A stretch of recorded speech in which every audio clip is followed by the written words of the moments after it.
మా తమ్ముని పెళ్ళికి అయితే వచ్చినాం కదా, వంటలు అయితే చేసిరు. ఏమేమి వంటలు చేసిరు అక్క? ఇదేంది మటనా?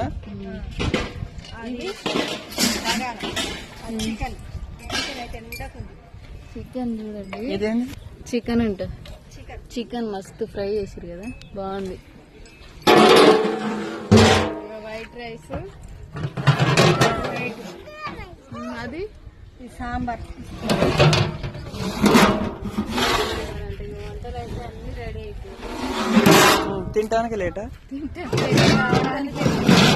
రాగానే తినుడే లేట్. ఇక వంటలు అయితే చెప్తున్నాను. మాట వస్తలేదు ఎదురయ్యాలా? బగారా రైస్